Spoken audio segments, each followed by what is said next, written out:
Chegamos no Illa de Ons ao porto de Capetón.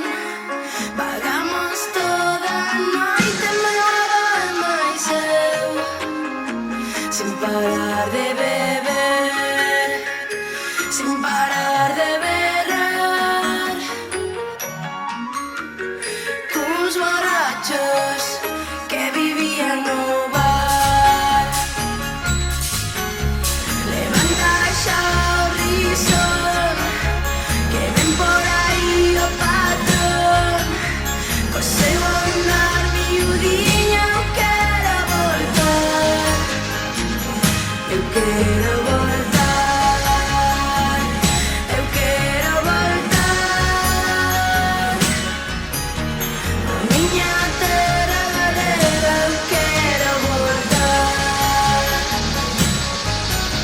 Xuntámonos Aquí comeza Bailando con Reis e Raíñas, un espazo no que imos viaxar pola historia do antigo reino de Galicia desde as súas raíces ata a súa desaparición.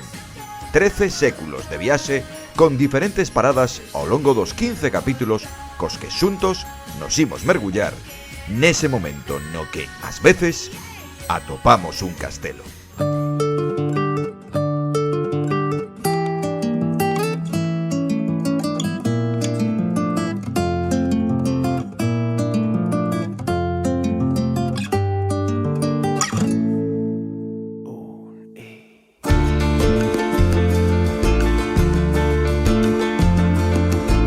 Caballo negro que ardes las montañas, tes o teu alento, o que miras todo enfeitizas cos teus ollos grises de gadaña. Caballo negro as subías a fantástica e errática melodía. Noutro tempo chamaron corcel, non te deixas guiar por ninguén, ai, nen conquista nen fazaña. Cabalo é salvaxe, cabalo es. Nos capítulos anteriores afondamos na separación do Reino de Galicia do de Portugal, na fenda creada e na formación da nacionalidade galega. Hoxe entraremos directamente pois na construción desa fronteira existente xa a partir de finais do século XIII. A articulación do territorio en torno a unha arquitectura defensiva que consolida un novo espazo fronteirizo e unha nova realidade de Galicia e Portugal na Idade Media.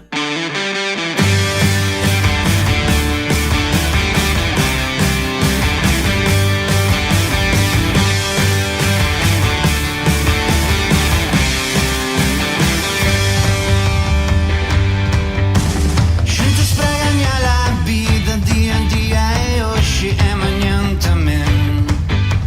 Xuntos é que sintan todos que se van xuntiños, temos máis camiños para facelos ben. Xuntos non habrá quen poda, miña nai querida, xa sabemos ben. Xuntos máis fortes, máis bravos, xuntos máis ben. Xuntos nos triunfos e xuntos nos erros tamén. E hoxe, para seguir afondando nesas relacións galego-portuguesas ao longo da historia do Reino de Galicia, pois temos con nos a Rebeca Blanco Rotea na súa calidade de investigadora da Universidade do Miño en Braga, como especialista en fortificacións defensivas entre Galicia e Portugal nos séculos XVII e XVIII, tamén en arquitectura medieval e moderna e en arquitectura monástica e eclesiástica. Que tal, Rebeca? Como estás? Benvida a Bailando con Reis e Raíñas. Hola, Víctor, moi ben, nada, agradecida porque me chamedes para esta iniciativa.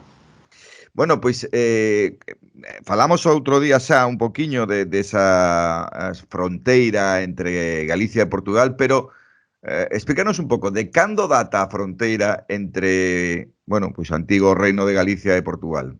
Ben, a fronteira como tal establécese no Tratado de Alcañices en 1297. Se ben é certo xa existía antes un certo límite que en parte estaba motivado polo encastelamento que hai entre os reinos de Galicia e Portugal e de Galicia e Castela e León, que se materializa nunha serie de fortificacións, pero sobre todo de iniciativa señorial. Pero realmente en 1297, cando coa asignatura do Tratado de Alcañices se establece a fronteira como tal, que de feito é unha das fronteiras máis antigas de Europa. Certo. E que papel xogaron, pois, a partir de aí, as construcións defensivas persistentes na consolidación desa fronteira? Ben, digamos que existe a consolidación que se fai nese momento, que de feito é unha iniciativa resia, non? Porque existían xa anteriormente en todo o que sería o límite entre os reinos e os condados de Galicia, Portugal, como decía, de León e Castela, existía xa unha rede, pero foi unha rede de fortificacións que normalmente estaban ocupando espazos que ben había unha vila ou ben había determinados núcleos de población que podían ter incluso un orixe pois, moito máis antigo, non na alta Idade Media.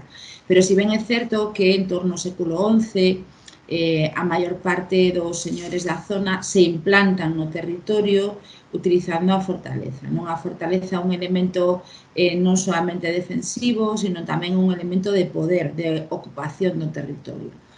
Entón, naquel momento, o que se chamaban, sobre todo en Portugal, os castelos condais, o que fan é ocupar un espazo, apropiarse dunhas terras, é o feudalismo, basicamente, e a partir de aí construen unha rede de castelos.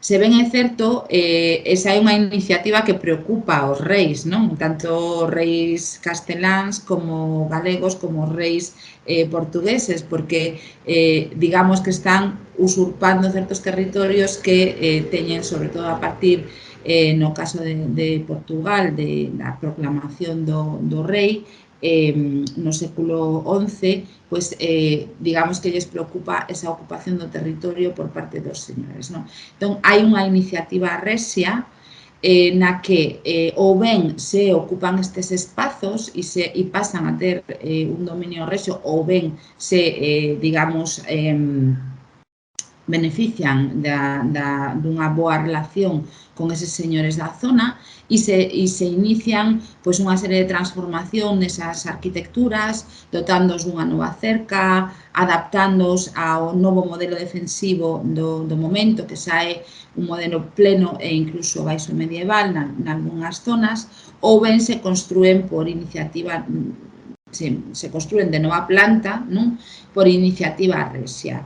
A maior parte deles están, como digo, ocupándose eses espazos limítrofes. Hai unha iniciativa moi importante, sobre todo de Don Dinís, do rei Don Dinís en Portugal, pero tamén por parte de Fernando de Castela nas zonas de León, pero tamén nas zonas galegas, pois podemos falar de casos como Monterrey ou xa, se nos vamos á parte máis occidental da fronteira, pois Tui, non? Que ademais de contar cun espazo defensivo é sede episcopal, non? Ese sería outro fenómeno importante. Pero digamos que a figura máis importante para esa ocupación que consolida a fronteira é a figura das cartas forais. Se concede carta foral a determinado espazo, o que fai que se fixe a poboación e que os reis teñan un control sobre ese espazo, non? Hai que pensar que estas fortificacións utilizando un recinto defensivo non solamente son unha, digamos, materialización do poder no territorio, sino que ademais están controlando a poboación que teñen dentro, co cal é unha maneira de controlar os impostos, a xente, a poboación que vive, non? Entón, digamos que hai unha vinculación coa estructuración do territorio que se fai a partir dese momento e con esa fixación da poboación na fronteira a través dos castelos, non?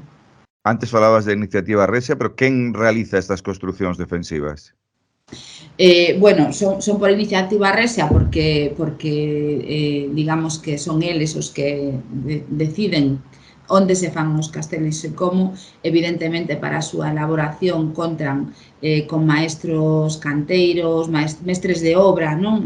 Que un pouco equivalente, se nos vamos a este mesmo fenómeno no que sería a Igrexa, pois podríamos pensar no mestre Mateo, non? Entón, son eles, pero fanse con impostos. Hai unha recadación de impostos á poboación, por iso é tan importante ter controlados eses territorios, non? E a partir de aí hai unha contratación dun mestre de obras e despois executan, lóxicamente, os canteiros, o que chamamos aquí os gremios de canteiros. En Portugal serían os pedreiros. E se nos fixamos en moitos destes castelos teñen unhas marcas, non? Que son de diferente tipoloxía, pois hai cruces, hai L's, hai círculos, e logo outras máis complexas que o que nos están indicando é o gremio de pedreiros ou de canteiros que está realizando esa construcción e que logo lles sirve para fiscalizar e saber que teñen que pagar e a quen, non? Entón, digamos que hai unha estrutura de o señor ou o rei, sexa quen sexa o que promove a construcción e o que pon o diñeiro a partir dos tributos, non? Da poboación, contratan a un mestre de obras e este, a súa vez, os pedreiros e canteiros e albañís, e, bueno, todo o que é necesario para levantar un castelo, non? Pensar que son construcións que mellor están facéndose ao longo de mínimo unha década ou quizáis algo máis. Entón, é un período no que ti tes que estar ingresando fondos para levantalos e tes que estar controlando que haxa acopio de material. Hai que pensar que na construcción dun castelo non solamente temos pedra, necesitamos xente que nos faga as argamasas, es decir, albañís, necesitamos carpinteiros que fagan todas as timbras para construir as bóvedas ou os andamios para levantar. Entón, é unha estrutura bastante complexa. E de que xeito entendes que, bueno, que esas construcións defensivas van articular o territorio, o espazo fronteirizo, esa realidade de Galicia e Portugal como tales na Idade Media? Ben, aí é unha estrutura moi interesante. Bueno, habería que cruzar todo o que é a evolución das construcións e como se implantan estas comunidades no territorio ao longo da Idade Media, que é moi cambiante entre a Alta Idade Media e o momento que nos estamos falando, que xa estamos falando do século XII, XIII, pero pasamos nun momento de poboacións que se sitúan en zonas elevadas, despois vais na zona de val, van ocupando os espazos de cultivo que teñen no entorno, etc. Digamos que é unha ocupación, pero o fenómeno na fronteira é moi interesante porque, digamos que crean unha estructura dual entre o que temos a un lado da fronteira e o que temos ao outro lado da fronteira. Se pensamos, por exemplo, na fronteira occidental, na que eu traballei, sobre todo para a Idade Moderna, pero tamén na Idade Media, podemos pensar que no caso de antiga Constanza, que logo é Valença do Miño, en fronte ten Tui, non? Que nese caso é sede episcopal, é o núcleo máis importante que exerce un papel centralizador en todo ese territorio, non solamente atraendo poboación aos espazos urbanos, ao espazo urbano de Tui, no caso galego, sino incluso ocupando espazos en Portugal, non? Por eso hai unha política resia moi clara para delimitar que é galego despois de Castela e León e que é portugués, non? Entón, digamos que hai como unha estrutura enfrontada a un e outro lado da fronteira e soemos ter unha réplica do que sería o castelo no lado galego ao castelo no lado portugués. Podemos pensar en Valença a Guarda, en Camiña a Guarda, en Camiña aínda hoxe en día conservamos parte da estructura medieval, pódese ver incluso dentro da igrexa matriz parte do espazo da muralla e dos torreóns, e en fronte tería a Guarda, non? prácticamente si se conservan elementos da muralla defensiva da Guardia e parte dunha das torres, pero non son tan visibles como outros espazos. Pero se seguimos cara ao leste da fronteira, pois temos Vilanova de Cerveira, en fronte había unha torre na Barca de Goián, no que hoxe é Goián, pero antes era na Barca de Goián. Temos do lado galego, do lado portugués, o caso de Vilanova de Cerveira, cun castelo construído por Don Dinís, moi característico da zona, Valença Tui, como decía, Salvaterra Monsao, e no caso de Melgaso teríamos do outro lado a Torre de Crecente, que está un poquinho máis almosada. Entón, é unha estructura dual que, de feito, é a que se mantén despois, non? É a que, en certo modo, se herda na Idade Moderna e unha vez que estas estructuras defensivas, os castelos, quedan pequenos para o crecemento da poboación, normalmente as poboacións van crecendo por fora, extramuros, e iso é no que na Idade Moderna se recolle dentro de outro sistema defensivo que o que se corresponde á fortificación abaluartada.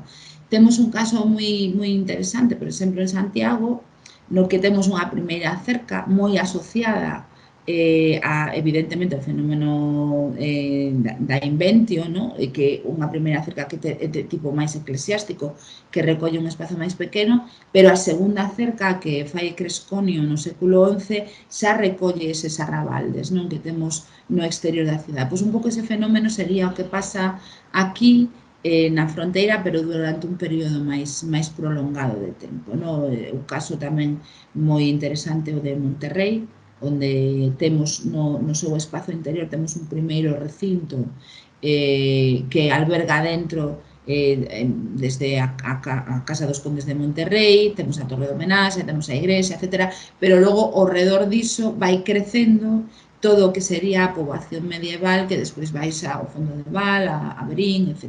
Non é un pouco ese fenómeno, pero a estructura, digamos, que vén de aí e mantense ao longo do tempo, non?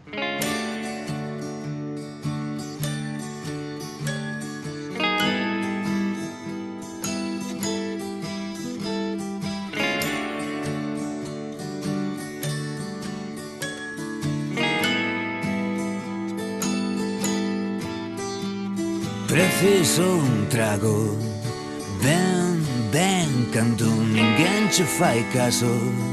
Chego a cita, todo o mundo a pasar de min. Xa estou cansado. Encantoume o mar, vía vir as ondas baixo o sol da maña. Abrasadores son as ganas de nadar da xente do interior.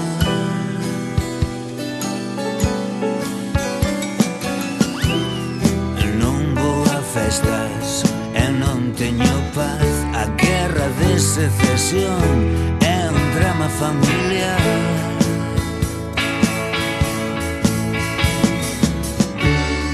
Son un negro a camiñar un sábado en Vilalba sen ollar para atrás. Once upon a time, a terra xa. Estou ben informado do alcance criminal da vida e o nexo da estrela é un supercerebro. Será culpa súa ou deste inmenso efecto placebo? Tendo en conta ademais que logo no século XV pois chegan estas revoltas irmandiñas, moitas destas fortalezas o difícil é que pois que aguantaran, non? E hai algunha que sí. Sí, hai algunha que sí. En Galicia, por exemplo, está o caso de Pambre, do castelo de Pambre, que os poucos que non se tirou abaixo, pero efectivamente no século XV este tipo de fortificacións sufren un ataque directo, non, por parte da poboación contra o feudalismo, contra os señores feudais, e moitas delas son afectadas. Ademais, coincide con un momento moi interesante de cambio nos sistemas artilleiros e que se está producindo un novo modelo tanto militar como defensivo, corresponde saco a baixa idade media, en algúns puntos saco paso á idade moderna, están introducíndose artillería, a pólvora, entón, eso foi especialmente eficaz dentro dese momento, no? Das guerras irmandiñas. E aquí, evidentemente, na zona do sur afectaron. Ademais, é moi interesante porque para a fronteira temos o libro das fortalezas de Duarte de Armas, que nos representa un libro moi interesante para coñecer a estrutura do poboamento e para coñecer este tipo de elementos, porque fai un deseño, fai un debuxo de a situación das fortalezas nese momento, a inicios do século XVI, non? E podemos apreciar que moitas delas, sobre todo, evidentemente, no lado galego, están desmochadas as partes altas das fortalezas, parte dos muros están caídos, dos torreóns, e todo eso é unha foto fixa, naquel momento non tiñamos cámaras fotográficas, pero debuxábamos, non? Entón é unha foto fixa do que estaría pasando, bueno, pues, dese recente episodio, non? Da revolta irmandiña. Entón, bueno, é interesante tamén ese documento para coñecer como foron afectados estes edificios e como foron, bueno, en que situación se encontraban na idade moderna. De feito, o primeiro que se fai cando no século XVII temos a guerra da restauración é recoñecer o estado das fortalezas, e casi todos dicen están nun estado deplorable, aparte de que xa non sirven para defenderse, no, dos novos sistemas artilleiros e dos novos modelos e dos novos tipos de exércitos, pois lóxicamente tamén están afectados porque sufriron, no caso galego, a revolta de Mandiña. Pero sí que se fixo, non? Imagino, daquela, que se fai aínda na actualidade pola súa restauración, non? Por tratar de mantelas de alguna forma, non? Sí. De feito, é curioso, nalgún dos casos, bueno, é curioso o fenómeno, non? Como se xeran os procesos de patrimonialización, pero xeralmente o pasado medieval se considera como un pasado moi glorioso, non? En certo modo, hai unha certa épica a determinados momentos históricos, unha é a época romana, outra é a Idade Media, como dos castelos e tal.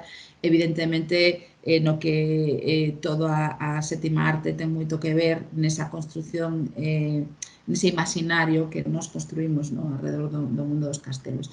E si é certo que hai un certo interese e hai unha intención, sobre todo a partir de que os castelos, no caso de Galicia ou no caso de España, a partir de un determinado momento histórico da Lei de Patrimonio Republicana, se recoñecen como, naquel momento, como monumentos e despois como ben de interese cultural. Entón son, digamos, teñen por decreto a maior figura de protección no noso país, non?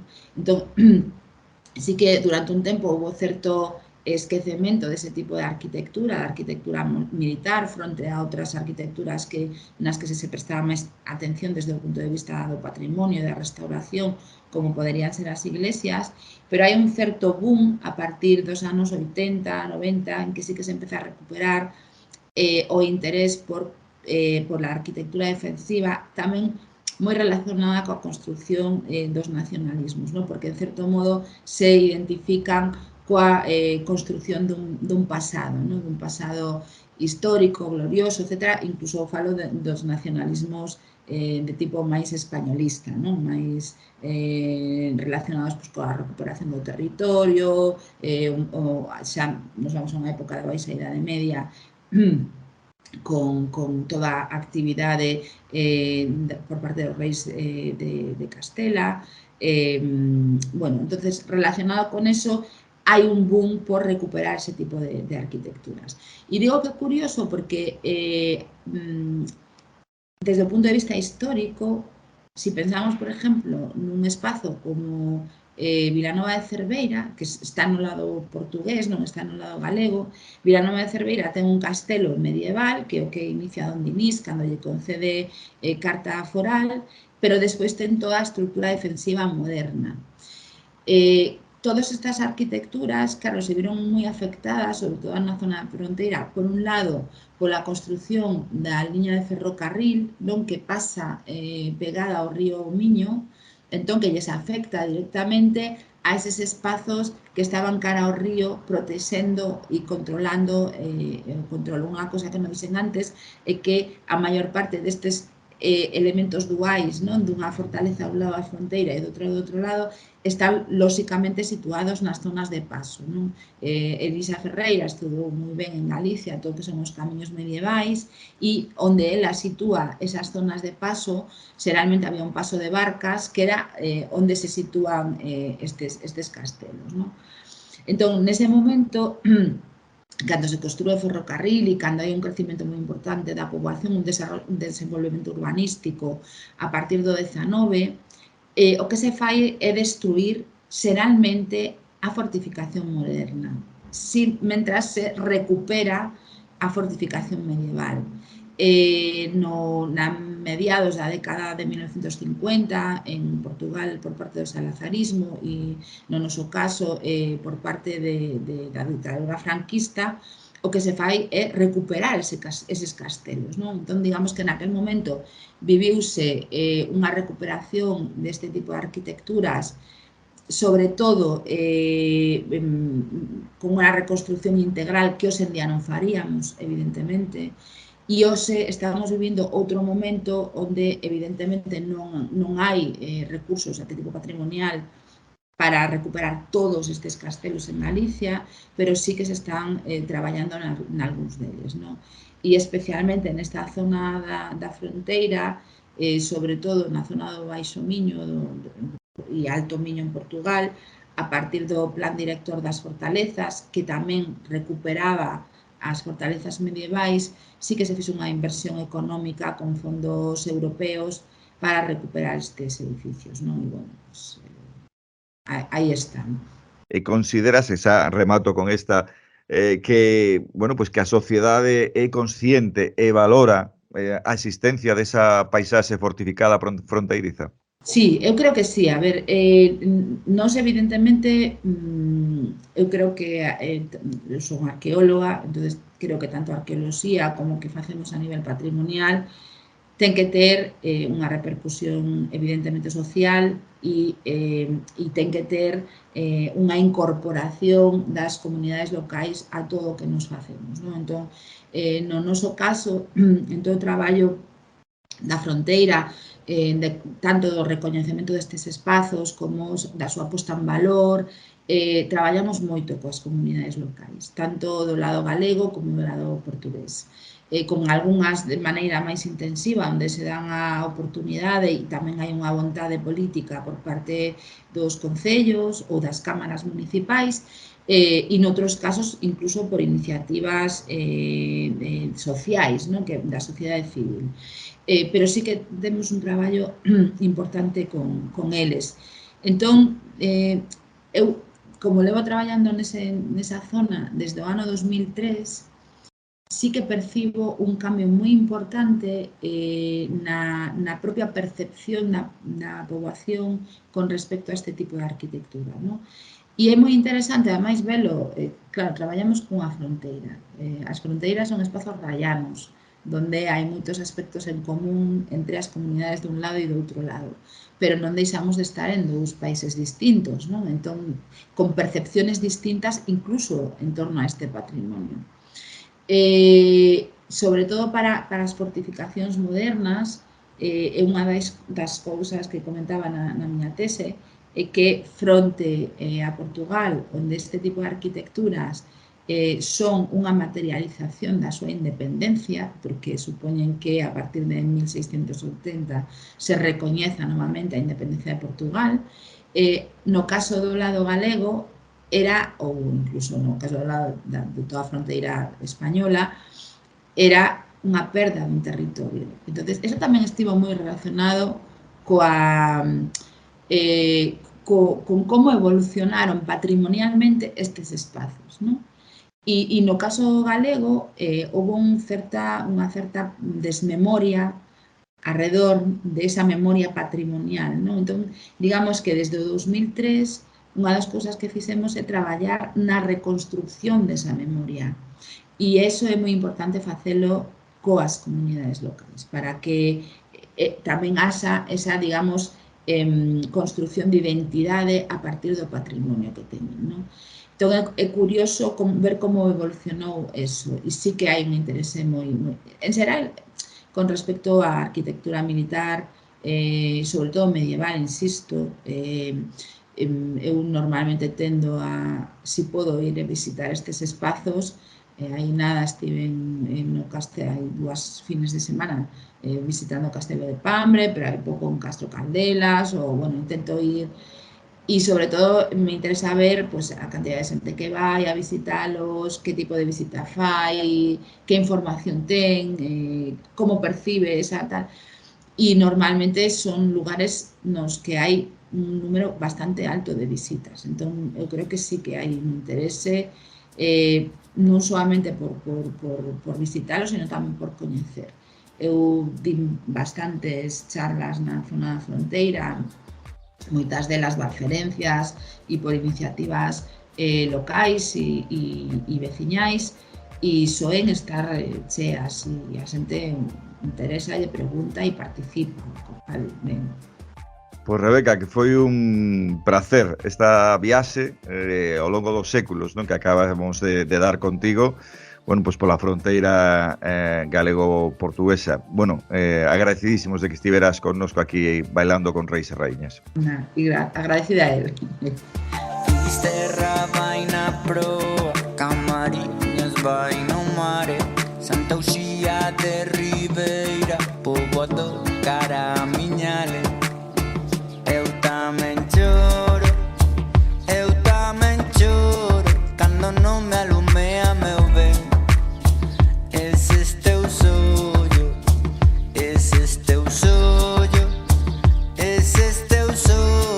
cando non me alumea meu ben. Eu tamén choro. Pois así rematamos un novo capítulo de Bailando con Reis e Raíñas. Hoxe pechamos a trilosía desta nova relación galego-portuguesa cun novo espazo fronteirizo.